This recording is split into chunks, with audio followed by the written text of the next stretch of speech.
Assalamualaikum warahmatullahi wabarakatuh. Perkenalkan, nama saya Muhammad Razifullah Saputra dengan NIM 2204133.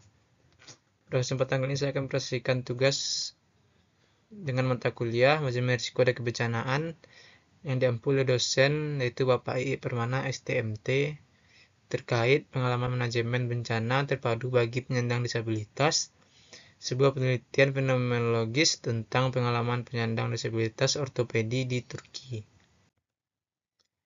Selanjutnya pada bagian pertama itu pendahuluan. Bencana alam dapat memberikan dampak signifikan bagi seluruh kelompok masyarakat, namun individu dengan disabilitas, khususnya penyandang disabilitas ortopedik, menghadapi kerentanan yang jauh lebih tinggi. Ketidaksiapan sistem dan infrastruktur yang memenuhi kebutuhan mereka dalam situasi bencana memperburuk kondisi tersebut. Kurangnya akses terhadap informasi, layanan, serta fasilitas evakuasi dan pertolongan pertama menjadikan kelompok ini rentan terhadap pengabaian. Studi ini bertujuan untuk mengungkapkan pengalaman mereka sebagai dasar perbaikan sistem manajemen bencana yang lebih inklusif. Selanjutnya masalah dan fokus penelitian, yaitu yang pertama banyak studi bencana masih mengabaikan suara dan pengalaman penyandang disabilitas. Yang kedua, tidak banyak bukti empiris yang menggambarkan pengalaman mereka secara menyeluruh.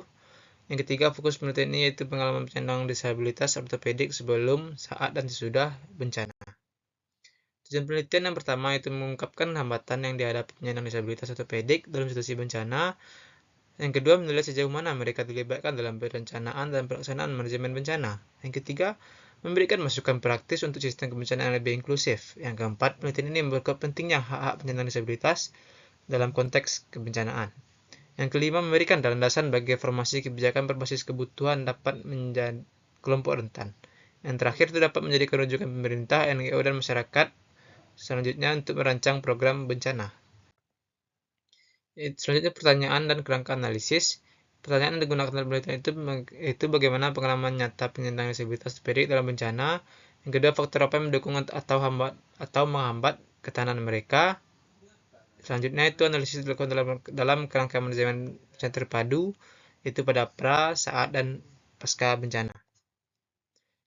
Selanjutnya bagian metode, yaitu penelitian ini menggunakan pendekatan kualitatif dengan desain studi fenomenologi untuk mengeksplorasi pengalaman subjektif penyandang disabilitas ortopedik dalam situasi bencana.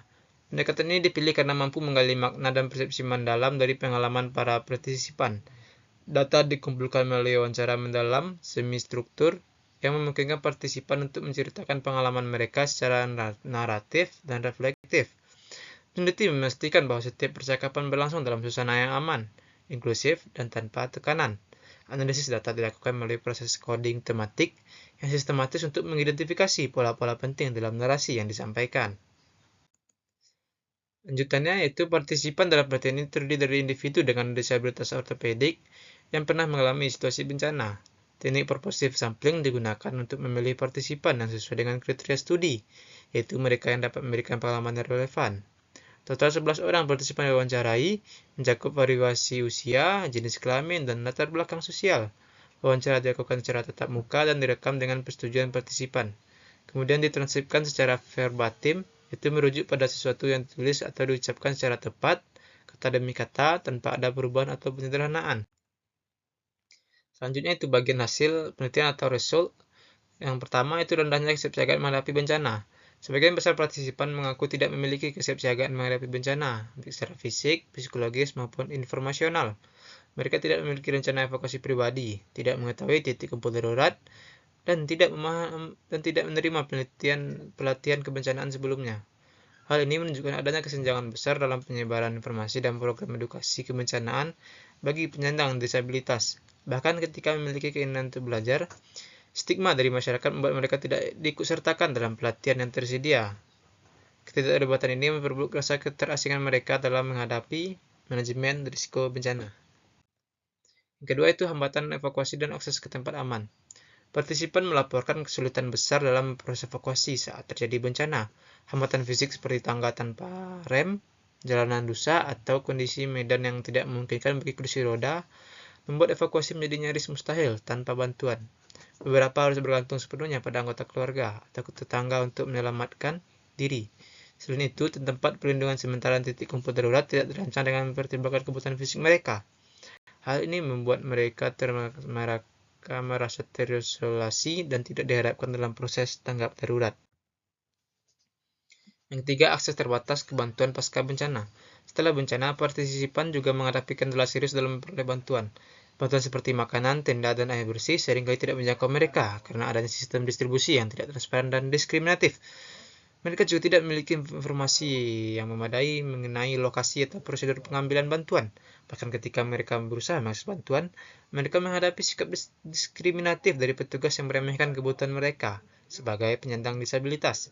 Hal ini menambah beban psikologis dan membuat mereka merasa terpinggirkan. Selanjutnya itu yang keempat, kehilangan akses terhadap alat mobilitas.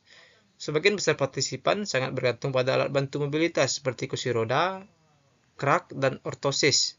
Namun saat bencana terjadi, alat-alat ini bisa tertinggal, hilang, atau rusak sehingga menghambat gerak dan memperburuk kondisi fisik maupun psikologis mereka.